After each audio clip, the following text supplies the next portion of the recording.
Assalamualaikum warahmatullahi wabarakatuh. Perkenalkan, nama saya Nur Hafifah dari Universitas Islam Kalimantan Muhammad Arsyad Al-Banjari, Fakultas Ekonomi, jurusan Manajemen, konsentrasi Manajemen Pemasaran. Di video kali ini tentunya saya akan menjelaskan tentang pelajaran yang akan berhubungan dengan konsentrasi yang saya ambil, yaitu Manajemen Pemasaran. Yang pertama-tama, saya akan menjelaskan tentang mengapa perusahaan menggunakan saluran distribusi. Karena saluran distribusi tersebut merupakan bagian atau aset yang terpenting dalam kegiatan berbisnis, terutama dalam hal perdagangan.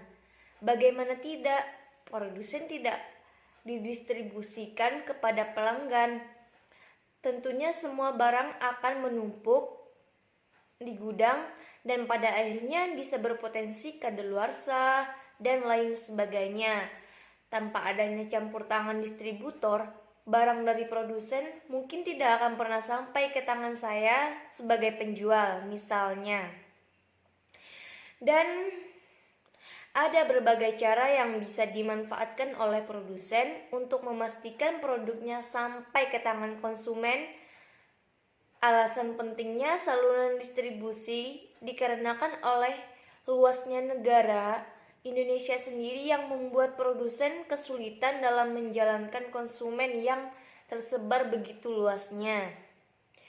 Dan dana yang dibutuhkan untuk mengatasi pengiriman tersebut pastinya cukup besar.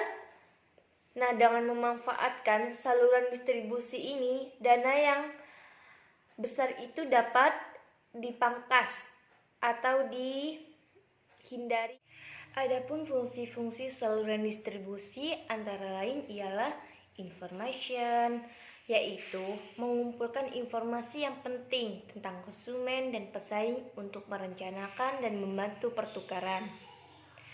Promotion, yaitu pengembangan dan penyebaran komunikasi persuasif tentang produk yang ditawarkan. Negotiation, yaitu mencoba untuk menyepakati harga dan syarat-syarat lain sehingga memungkinkan perpindahan hak pemilihan. Ordering, yaitu pihak distributor memesan barang kepada perusahaan.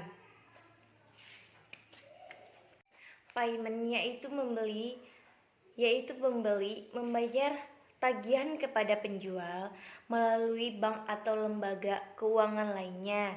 Misalnya seperti di TF gitu kan. Title, yaitu perpindahan kepemilikan barang dari suatu organisasi atau orang kepada organisasi atau orang lain. Physical possession, yaitu mengangkut dan menyimpan barang-barang dari bahan mentah hingga barang jadi dan akhirnya sampai ke konsumen akhir. Financing, yaitu meminta dan memanfaatkan dana untuk biaya-biaya dalam pekerjaan saluran distribusi. Risk taking, yaitu menanggung resiko sehubungan dengan pelaksanaan pekerjaan saluran distribusi.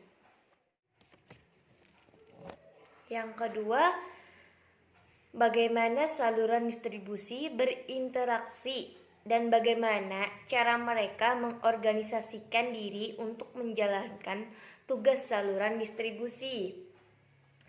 Nah, saluran distribusi ini bisa sesingkat mungkin berinteraksi langsung antara pelanggan dan perusahaan, atau bisa juga mencangkup beberapa perantara seperti grosir, pengecer, distributor, dan masih banyak yang lainnya. Misalnya yang saya ambil dari perantara yang sebelumnya saya sebutkan, yaitu distributor atau broker, yang dalam artinya ialah sebagai penyambung antara produsen dan konsumen akhir. Contohnya adalah produsen makanan akan menawarkan produk-produknya sendiri ke toko-toko sebelumnya, misalnya menggunakan jasa broker. Dan jika bisnis mereka sudah berkembang, maka mereka akan mencari alternatif untuk mendistribusikan produk mereka ke toko melalui agen broker atau distributor di berbagai lokasi. Nah, yang ketiga, peran pengecer dan perusahaan perkulakan dalam saluran distribusi ialah di mana seorang pengecer yang menawarkan berbagai jenis barang seringkali lebih memilih jalur kulakan atau pembeli stok barang dari pedagang grosir dibandingkan membeli langsung dari masing-masing pabrik. Jika harus membeli langsung pada pabriknya, tentunya sangat merepotkan dan tidak efisien waktu karena harus melewati serangkaian proses dan hierarki perusahaan yang cukup rumit.